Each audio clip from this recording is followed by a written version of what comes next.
بسم الله الرحمن الرحيم. أهلا بكم في أرافوت. مونديال 2026 يشتعل والأخبار لا تهدأ.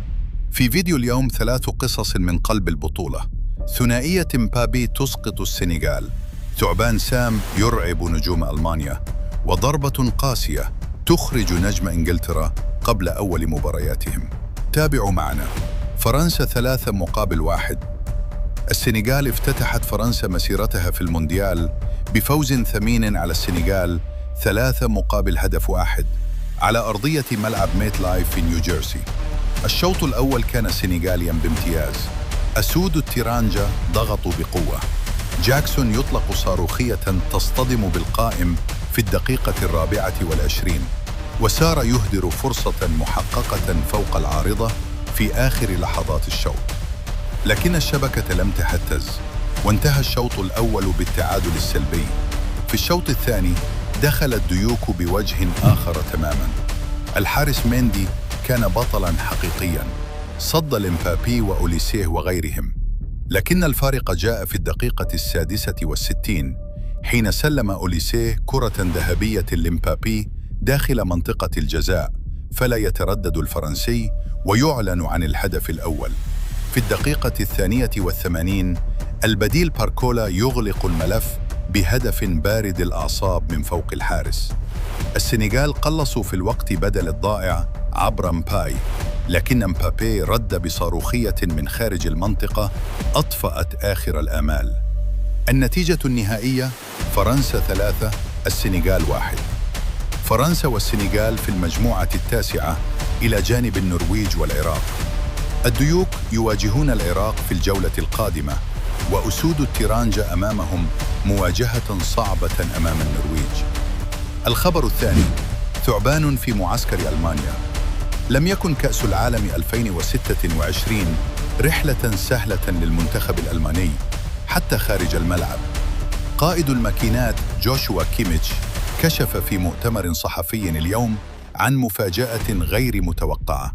ثعبان سام ظهر داخل معسكر الفريق في وينستون سالم. قال كيميتش بصراحة تامة: رأيناه بالأمس وأخبرونا أنه من الأنواع السامة.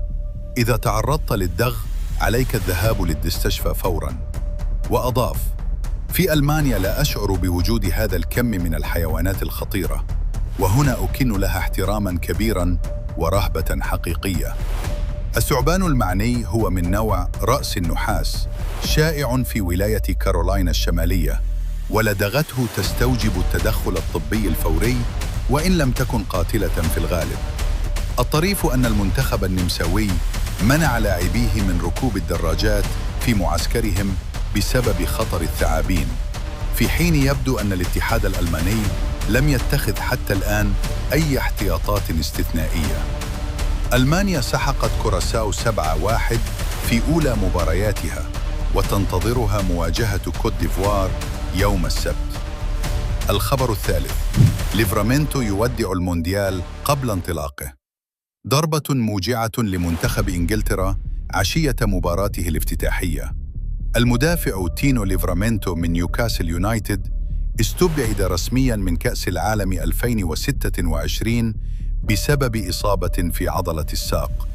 اللاعب البالغ من العمر 23 عاماً عاش موسماً مليئاً بالإصابات. إصابة في الركبة في يناير كلفته 15 مباراة، وإصابة في الفخذ في أبريل، والآن مشكلة جديدة تنهي حلمه المونديالي قبل أن يبدأ.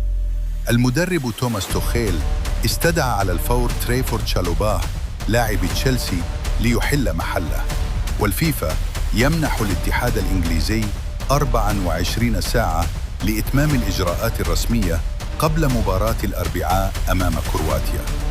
غياب ليفرامينتو يلقي بظلاله على خط الدفاع الإنجليزي. ريس جيمس يعاني من تاريخ طويل مع الإصابات، وجيد سبنس يلعب بقناع واق للوجه.